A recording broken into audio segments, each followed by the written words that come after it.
নতুন বাড়িঘর তৈরি করার পর কবিরাজ ডেকে বাড়ির চারপাশে বোতল স্থাপন করা হয়, শরীয়তের দৃষ্টিতে এটা সঠিক কিনা? নতুন বাড়ি, নতুন ঘর, নতুন দোকান, নতুন গাড়ি, নতুন ট্রাক, বাস কেনার পর আমাদের দেশে অনেকে অনেক কাজ করি আমরা। আসলে কোরআন হাদিস আমাদেরকে কি করতে বলেছে? এর উত্তর হলো, আপনার কোনো নতুন ঘর বাড়ি, এটাতে আপনি যখন উঠবেন বিসমিল্লাহ বলে যে কোনো কিছু আপনাকে শুরু করতে হবে। অতএব নতুন ঘরে ওঠার সময় আল্লাহর নাম নিয়ে বিসমিল্লাহ পড়ে আপনাকে উঠতে হবে।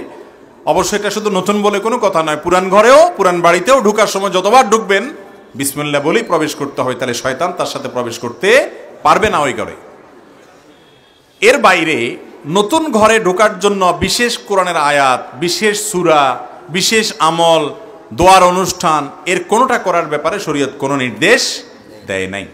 যদি আমরা এটাকে নির্দিষ্ট করে নেই, যদি আমরা এটাকে ফিক্স করে নেই যে নতুন ঘরে উঠতে হলে এটা করা লাগে, যেমন আমাদের দেশে দেখা যায় মানুষ নতুন ঘরে উঠতে গেলে মিলাদ দেয়, এবং এটা এমন সিস্টেম হয়ে গেছে যে মিলাদ দেওয়া ছাড়া নতুন ঘরে উঠলে সবাই এটাকে দোষণীয় মনে করে, ঠিক না ভাই? ঠিক। তো এইরকম যদি হয় তাহলে সেটা হবে বিদআত। ইসলামটা হলো অনুকরণের নাম। আল্লাহ তাআলা একজন ব্যক্তিকে রাসূল হিসেবে মনোনয়ন করেছেন, মুহাম্মদুর রাসূলুল্লাহ সাল্লাল্লাহু আলাইহি ওয়াসাল্লাম। তিনি আল্লাহর পক্ষ থেকে আমাদের জন্য দূত হয়ে এসেছেন।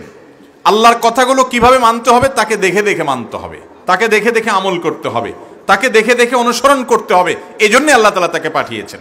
এজন্য তিনি নতুন ঘরে ওঠার জন্য কোনো বিশেষ আমল যদি না বলে থাকেন, আমরা যদি সেটাকে নির্দিষ্ট করে নেই, ফিক্স করে নেই, ওইটাকে নতুন ঘরে ওঠার আমল বানিয়ে নেই, তাহলে সেটা শরীয়তের দৃষ্টিকোণ থেকে কোনো ভালো জিনিস হবে না। আপনি আপনার নতুন ঘর বিসমিল্লাহ বলে উঠে যান। আপনি যদি কোনো কিছু করেন সেটাকে যদি শরীয়তের অংশ না বানান, যেমন কথার কথা আপনি আত্মীয় স্বজন ডেকে একটু খাওয়া দাওয়া করালেন, আল্লাহর নেয়ামতের শুকর আদায় করে সবাইকে খাওয়াইলেন, খাওয়ায় তারপর উঠলেন, উঠতে পারেন। আপনি উঠার পর চিন্তা করলেন যে আমি 2 রাকাত নামাজ পড়ি, শুরু করি, প্রথম কাজ বাসায় আমি নামাজ পড়ি, তো আপনি 2 রাকাত সালাত আদায় করেন, পড়ে তারপরে থাকেন, এটা আপনার ব্যাপার। কিন্তু এটাকেও আবার যদি আপনি সিস্টেম বানিয়ে নেন যে সবাই এটা করো, এটা করতে হবে, তাহলে সেটা কি হয়? সমাজে বেদাতের দিকে চলে যায়, এবং একটা সময় মানুষ এটাকে শরীয়ত মনে করে, সুন্নাত মনে করে, করতে হবে এরকম মনে করে, এভাবে কিন্তু বেদাত সমাজে ঢুকে। কথা কি বুঝাতে পারছি?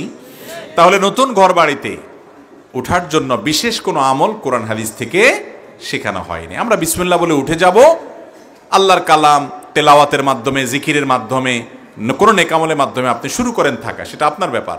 কিন্তু দোয়ার জন্য লোকজন ডেকে দোয়া করায়া তুলতে হবে। বিশেষ করে প্রশ্ন যেটা তুলে বলেছেন যে বাসার চারপাশে নতুন বাড়িতে প্যারাগ পুঁততে হবে, আরও অনেক কিছু করে মানুষ, তাহলে কি হবে?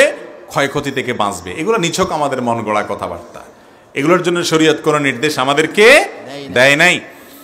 এগুলোকে আমরা সিস্টেম বানিয়ে নেওয়া ভুল হবে। আল্লাহর নামে বিসমিল্লাহ পড়ে শুরু করবেন। একটা কথা আমাদের খুব ভালো করে জানা দরকার, আপনার বাড়িটাকে হালাল টাকায় তৈরি করা নাকি হারাম টাকায় তৈরি করা, এটা হলো গুরুত্বপূর্ণ।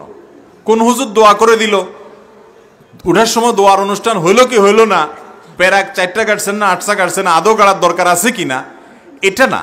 মূল বিষয়টা হলো যে আপনার এই ঘরটা যদি হালাল উপার্জনে হয়, আপনার গাড়িটা আপনি হুজুর ডেকে হুজুরদেরকে উপরে বসায় কোরআন শরীফ পড়ান, আছে না নেই? কোরআন তেলাওয়াত করায় 10 জন মিলে ট্রাকের ছাদে, যাতে করে এই গাড়ি অ্যাক্সিডেন্ট থেকে রক্ষা হয়।